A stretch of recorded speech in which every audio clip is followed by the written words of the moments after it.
gentlemen, may I have your attention, please?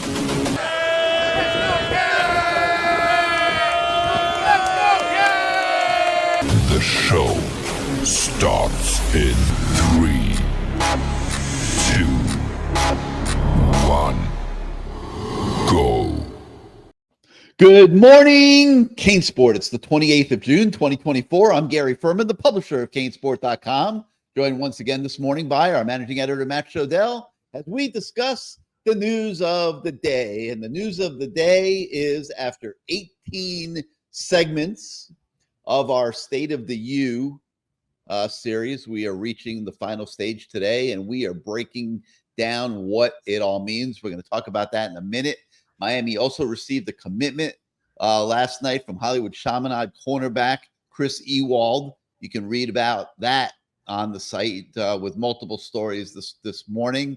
And we are dispatching Azubi up I-75 on the west coast of Florida to the Future 50 up in the at IMG in Bradenton, and we will have lots of stories coming from there in the next couple days on all of the 2026 prospects that are getting the national attention that Miami is recruiting, and I believe there's about 13 or 14 of them. So stay tuned for that here as we go forward later today and this weekend. But Matt, so much effort goes into this State of the U series that we try to undertake each and every summer, and run a lot of data, crunch numbers, try to figure out the makeup of in this case, the 2024 Miami Hurricanes, and just how good this team can be. It revealed a lot of things along the way. As usual, we looked at each of the recruiting classes that make up this year's team. Pretty ugly 2020, 2021, and really to some degree 2022. And it's an absolute miracle that we sit here off of 2023, 2024 traditional recruiting and transfer portal, and are looking at a team that we think, as we discuss today in our final analysis, can win double-digit games this season. And really, it's a statement of the quality of work that Mario Cristobal and his staff have done here over the last 18 months or so in pulling this roster together, because it was pretty grim when those recruiting classes, these are classes that are supposed to be your juniors and seniors on a football team. They're supposed to be the foundation, the pillars. Those classes fell apart on the Miami Hurricanes and Mario and staff, and they had to try to make up for it. And in past times, you probably couldn't pull it off this quickly. But now that you have the transfer portal, it allows you to make very quick moves. And if you're able to get quality players like a Cam Ward, a Martinez, Mish Powell to fortify the secondary, you can raise the bar on your team very, very quickly. And we believe that's what they've done. And Matt Shodell, I'm going to segue here over to you and let you talk a little bit about all this. But, the final analysis of the State of the U, the best way I could sum it up would be, it seems like it's in a pretty decent place as we sit here this morning. The State of the U. Listen, longtime listener, longtime hater, because I hate being on this damn show. I thought I got fired, but you keep bringing me back. Keep bringing me back for more joy. Thank you so much. So, just to annoy people, I'm going to talk about something else.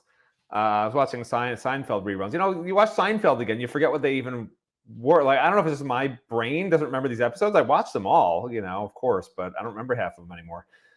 But so, there was one where Newman's having a big birthday party, and Jerry shows up, and Newman, probably a little bit drunk, gleefully turns to Jerry and yells, "Zip codes are meaningless," And to me, like Miami fans, I think they find a lot of the backstory of this roster building, position by position analysis, meaningless because all they want is results. They don't care. I mean, we could come down to that. Yeah. For a month, this is like zip codes. What we just did for a month is just a bunch of zip codes to Newman. I mean, people don't care. Like, we literally for a month have broken down the intricacies of every facet of the team, but we may as well be talking to people about quarks and molecular anomalies in the universe and why black holes are there. Like, I think that's how much they care because you can point all day long. Oh my gosh, look at how Manny Diaz, 19 of his 22 players that were supposed to be fourth year guys now are gone, not to the NFL, but just gone, in the wind. The second year wasn't much better for the Manny Diaz guys that should now be in their fourth years, fifth years, whatever it is, third and fourth years, however you want to. I can't remember what the descriptions of it would be, but they could still be here hypothetically. There's 2 Manny Diaz classes that could still be here, and out of all the Manny Diaz recruits, I think my math was there's 5 or 6 left on the entire roster. And I think only. How about 34 transfers out of the program, 5th most in the country? Yeah, but this is my point. My point is I don't think fans really care because that's what should have happened. Like, when things go the way they're supposed to, people don't notice. It seems meaningless. It's like zip codes. It's when stuff doesn't go right that people notice, right? So the fact that people aren't saying still that, Mario, it was too much. How can you expect him to do that? Like, people would be complaining all day long if he couldn't fix it and get rid of all these guys and bring in his own roster, because now he has his own roster. In year 3, it's really just his roster, plus I guess Jalen Rivers, Xavier Restrepo, Jacoby George, and maybe 1 or 2 other guys I'm missing. Like, it's essentially his roster, which is what you'd expect. Like, everything has gone the way it should in terms of what you'd expect. Now, do we point out things that I would do differently? Yes, Gary agrees with, of course, everything Mario does, because Mario takes him to dinner once a year, and God forbid Gary has to pay for himself. He doesn't take me to dinner, so I don't have to Mario's doing a pretty darn good job. I don't have to play up to Mario. The one aspect that I harped on, and I think I'm correct, is he's used the transfer portal way too much the last 2 years before this past cycle. I think this cycle he did much better. Finally, getting more free agent percentage. I think that's going to be borne out. I still think it took 4 or 5 guys he didn't need to, that I'd rather have just seen, freshmen or more free agents that are just another guys instead. And I think next year we're going to see even less of the portal. So when you really start to see just 5 guys, 6 guys taken out of the portal, that's really when it's Mario's team, because we can look back all we want. But again, that's meaningless. Looking forward is what matters. And as you look forward, you can see the balanced classes coming together. Now, is there enough talent on there to compete with Ohio State, Georgia, Michigan? No. I'm going to not lie about it. There's not. Okay, there's no depth. If you get 4 to 6 starters hurt this year, Miami will lose 4 games. There is no depth. Okay, they literally right now not that kind of depth. They literally right now have 2 safeties from the spring that are not true freshmen. Every other safety on the roster is a true freshman except for 2 guys from the spring. Okay, now they're going to have to move Mish Powell to safety. I get it. And I've heard that he's doing great at safety from what they've seen, which is to be expected. I mean, he's coming from Washington program where he played safety and did pretty well, so it makes sense. Played in the national title game. But now you look at cornerback, right? So now Mish Powell is moving from nickel. So now yes, with Damari Brown at nickel. So now what's at cornerback? Darryl Porter's really good. And I think I've already predicted I think he's going to lead the team in interceptions, even though he's had 0 his first 2 years combined at Miami. He had 1 previously at West Virginia. I still think he's going to be really good. But then after him, is Deani Hill from Marshall, like a 1-year starter at Marshall? Is he really ready to jump to this level? He doesn't wow you with his size, speed, quickness, or anything. He was good enough at Marshall. Was he great? No, he was just good at Marshall. Maybe even very good at Marshall. You got a guy from Vanderbilt. If you're relying on Vanderbilt transfers, you might have a problem. Jadaeus Richard looks the part, but there was a recruit 10 years ago who I remember a site that cannot be named that we used to be part of. Some national guy who started blowing up this guy who's supposed to be amazing. He's 6'7", 210 pounds, a receiver, And look at, he does this, he does that, he has these stats. Well, he'd only talk to the kid, and the kid lied to him. The kid didn't even play football. Didn't even play football in high school. Remember that guy, Gary? That kid? Yeah. Wasn't even a football player. So, Jadaeus Richard looks the part. He looks like a big physical corner. But every time we've seen him in practice, he's grabbing guys and committing. He was forced to wear oven mitts for a week of spring practice Because he couldn't stop committing pass interference. He could not stop grabbing guys as they're running by him. And like, that's the guy you're relying on, or the Marshall guy. Like, one of those two guys, or a true freshman, or a redshirt freshman like Robert Stafford, is going to start at cornerback if you move Mish Powell to safety. So the secondary is a huge question mark. And people on the board yesterday are blowing me up over what we wrote about our defensive backs series portion. Like saying, oh, they're going to be fine. They're going to be great. It's so easy to say everything's great. Of course. Well, good job, though, remembering Robert Stafford. Until it's not, which is what I'm talking about with this whole, the whole meaningless zip codes, state of the U thing, because everyone thinks it's going to be great in the future. Everyone wants to look ahead and be everything's great until it's not great. And you just got to be prepared. Like, yeah, you can look at, World War I essentially did create World War II. Without World War I, there's no Hitler. Like, that's true. Okay. World War I created Hitler. You look at the fall of the Roman Empire, the fall of other dynasties somewhat mirrors that. Political disasters, right? Barbarian invaders. I mean, it's just history is constantly repeating itself. Now we just need the Miami 2000s to repeat itself. And I know Mario's trying to do it, but until you get there, you don't know. Until you build the new republic, like, who the hell knows? You might wind up with a just basically in a cesspool of despair, which we've been in for 2 decades, and which I'm in every morning at 5 a.m. Well, all right. Shout out to you for just remembering Robert Stafford, because nobody's thinking about Robert Stafford, but I've been getting a lot of reports that Robert Stafford is really coming fast and is doing very well in the offseason workouts. We'll see if that translates over to training camp. If it does, we might see some of him this season. But that's the kind of player development that we've been looking for here with these last 2 recruiting classes that's going to be so important this next year. And as part of our State of the U series, you'll remember we did point out that we think that's the most important thing for this program this year, is to develop these young players, because you can't, you don't want this type of roster turnover. I mean, hopefully this is the last year. This is 3 straight cycles of just enormous roster turnover. When you're talking about 34 guys out of the program to make room for, I think it ended up being 41 and coming in or something like that. I mean, that's a lot of churn that's taken place, but they've done a great job this year. No doubt about it. And, there's a lot of excitement in the program. They really like what they're seeing in the off-season workouts. So Matt mentioned, Mario, as this all pertains to Mario. This team, I mean, there's only 7 guys on the 85-man roster that Mario Cristobal didn't recruit himself. Okay, so this is getting pretty darn close to being his team now. I mean, you could certainly make the argument that this is his team now. 19 of the 22 guys that are projected as starters were handpicked and recruited by Mario Cristobal and his staff. The only exceptions would be Xavier Restrepo, Jacoby George, and Jalen Rivers. 3 extremely good players, obviously, and there's a reason why they've survived 3 roster purges. But this year should be the year, and it's a 3rd year, and 3rd years, another part of our series was looking at 3rd years of coaches. 3rd years is about when you can expect new coaches that are good to start making their move. And Mario Cristobal's got a good foundation to do that this year. Hopefully everything works out once we get to the games. We know those don't ever go according to plan and ever.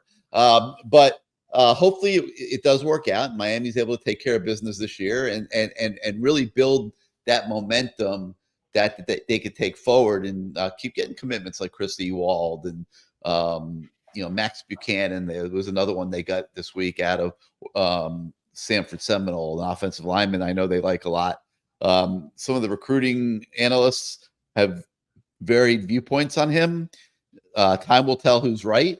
But I know Mario Cristobal, Alex Mirabal both love Max Buchanan quite a bit and are excited to have him as part of the recruiting class. So final analysis, of course, you guys out there are thinking final analysis, tell us where this team is going. And I always personally try to wait until the week of the season opener to do that, because we need to see what training camp looks like. We haven't seen, Damian Martinez out there very much, at all.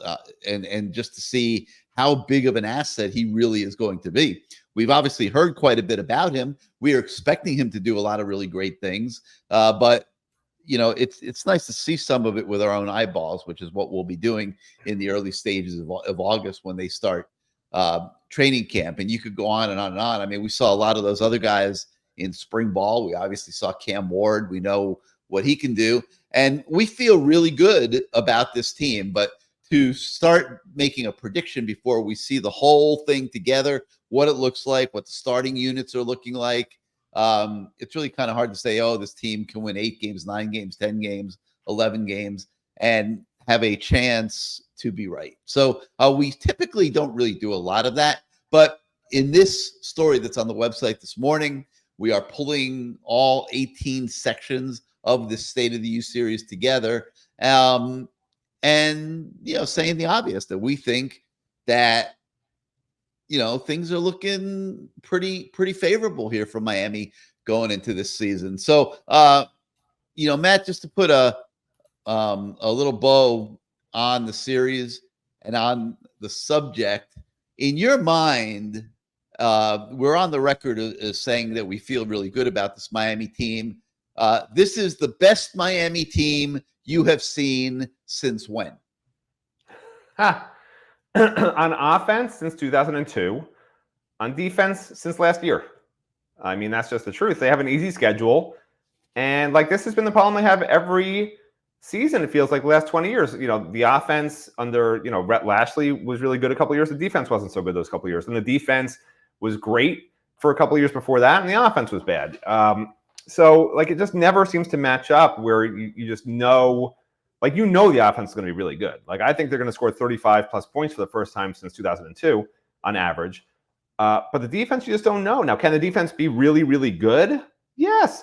But, just like people on the message board were asking yesterday about the secondary, they're like, the secondary can be great. Of course the secondary can be great. Markeith Williams and Jaden Harris, I mean, Jaden Harris is one of the fastest guys on the defense. Markeith Williams, I keep hearing, is doing really, really well. They could be great safeties. But they've never done it. Markeith has started 1 game in his life in college. Jaden Harris has started 2 in his life in college. Jaden Harris was up and down in those 2 games, and Markeith started the bowl game, and I thought he looked okay against Rutgers. Are they James Williams and Cam Kinchins? No. And James Williams and Cam Kinchins, people don't think was that. People now don't even think they were very good. Now they weren't drafted so high in the NFL. Cam Kinchins was supposed to be a second rounder, right? Maybe even a late first rounder for a while. And now that he's gone, people are like, oh, these guys will be better than those guys. Markeith and Jaden Harris are going to be better than James Williams and Cam Kinchins. Send me their PFF grades. That's what people on the message boards were asking me. Send me, what were their PFF grades last year? Pro Football Focus, honestly, it's a little bit of a joke, honestly. But that's how fans think. Fans always, the grass is always greener. Things are always going to be better. It's not always true. I think the defense won't be as good as last year's defense. Last year's defense, if I remember correctly, I think was number 11 in the country against the run, I think, and top maybe 30 overall total defense. It was a good defense last year, and fans seem to think it wasn't. And I think this defense is going to be better. So my concerns on the defensive side, I think the defensive tackle position is a major question mark. I think the entire secondary is a major question mark. And aside from Ruben Bain, Simeon Barrow left the team for a few days. Is he fully invested? I don't know. CJ Clark, the other defensive tackle who was supposed to start, he was a backup for half the spring because they didn't, he came in from a three-man front. He's trying to adjust to a 4-man front. He's perhaps not quite quick enough, just a really good run-stopping guy, as a nose tackle type. And then at the other end spot, I really like Tyler Barron. I think he's going to be great. But behind him, you got guys who aren't going to set the edge. Elijah Alston is a smaller, taller, rush defensive end. And then, a Cole McConaughey and guys like that, they're light defensive ends. And guess what? And Mario's recruiting a lot of light defensive ends to the program, 210 guys, 220-pound guys. He's recruiting those guys, trying to bulk them up. But that takes time. Yeah. So, I'm not sold, aside from Ruben Bain, and Tyler Barron on defensive end. And those guys are going to play 60% of the reps, 65%, especially if the offense is scoring a lot and is scoring quickly. Like, you just can't wear those guys down like that. It causes injury problems, or it creates a higher percent chance that they'll get injured if they get worn down too much. It's a long season.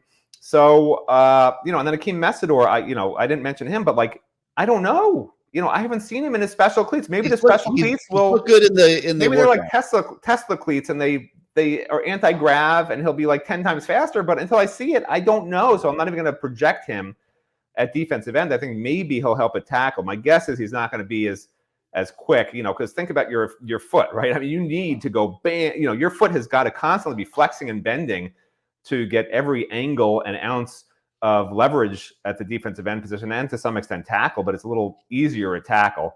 A little less torque needed than to really bend around an offensive tackle. So I'm not sold on him. So again, you don't know. You got 3 linebackers, no depth behind them also. Defense is a question mark. Offense is going to be off the charts good. So, you hope it doesn't turn into Washington State. Washington State last year, number 4 passing offense in the country, really, really good offense, really, really bad defense, and they were 6-7. Worst case scenario, if you go game by game, Miami's going to win 8 games. Like, there's only 4 teams that are going to really legitimately beat Miami. I mean, maybe there's a 5th, like a Syracuse, but I'd be shocked. So worst case scenario, you're 8-4. Realistically, probably 10-2. And you know what? That would be 10 wins would be, I would be very happy with that. I know fans want 11 and 12 wins. 10 wins probably doesn't get you to the playoffs, but you got to start somewhere. You've been 5-7 and 7-6. Be happy with 10 wins, fans. Be happy with 9 wins, right? Just keep that upward trajectory. What you don't want is 7 or 8 wins. 7 or 8 wins is a disaster. EA Sports is getting a lot of buzz on their 2024 college football video game, and so I guess they rank the offenses and defenses in the country, and as part of the game. And Miami was said to have the number 7 offense in America in the EA Sports game. Defense doesn't show up. Defense was not ranked among the top 25, I believe, of defenses. So it's kind of interesting. This is the outside world. Well, EA Sports, why don't we just play the games on EA Sports? Why even play the real games? No one's going to get hurt. Just use those results. Be a lot easier. A lot of people will. But it was kind of interesting. What are you talking? You don't even listen to me. I'm assuming they do a lot of research in coming up with this. I'm assuming they don't just do it by pulling names out of a hat. I'm sure they have somebody that's doing some serious research, helping them make this game as realistic as it possibly can be. I thought it was kind of interesting that they recognize very astutely how good the Miami offense should be this year, but also recognize, we hope not quite as astutely, that the defense is an area of question. So I thought that was pretty interesting. But other things that we have on the website today, obviously, like I said, we have coverage of the Chris Ewald commitment. I mentioned the fact that we will be covering the Future 50, Under Armour Future 50 at IMG. Several of the top targets in the 2026 class are going to be showcasing their talents. We have a preview of that event on the website this morning. We have our continuing analysis of the top 50 roster players. We've been doing that, counting them down 50-1. Today, we take a closer look at number 2, Ruben Maine. And big question with Ruben, can he get to double-digit sacks this year as a sophomore after, I believe it was 7.5 sacks last year? And I apologize, I misspoke on a show a week or 2 ago. I think I used the number 5. How could you? How could you? Hey man, it's early, man. It's early when we tape this show. The number is actually 7.5 sacks. Can he get to double digits this year? You got to think there's a great chance of that. And obviously, other recruiting news for you as well. On top of the commitment, we have a story on West Jordan, Utah, corner Canyon 4-star wide receiver Jerome Miles.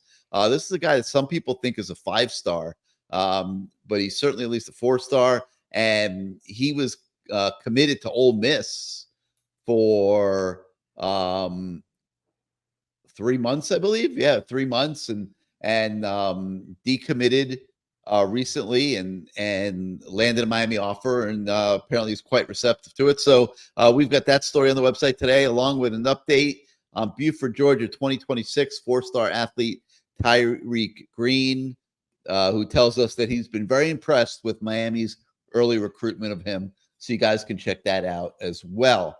If you're on YouTube right now and you like the show, like our channel, please hit your subscribe and like buttons. It helps us with the algorithms in growing our audience. And if you're not yet a subscriber to CaneSport.com, please come and join us. Training camp opens in about a month. We'll have coverage on all the commits and everything going on in July. There's going to be a big recruit barbecue later in the month. Don't think, there's nothing going on in July. There will be a lot going on in July. We will be bringing you a ton of coverage. You get to interact in our message board community with the greatest fans of the Hurricanes on the planet. So many great things for you as a subscriber to CaneSport.com. So please, if you're not yet a subscriber, come on over and join our community. You will not be sorry. So that's going to do it for this morning for Good Morning CaneSport. We thank you so much for starting out your day with us. For Matt Shodell, I'm Gary Ferman. We will see you next time, everybody.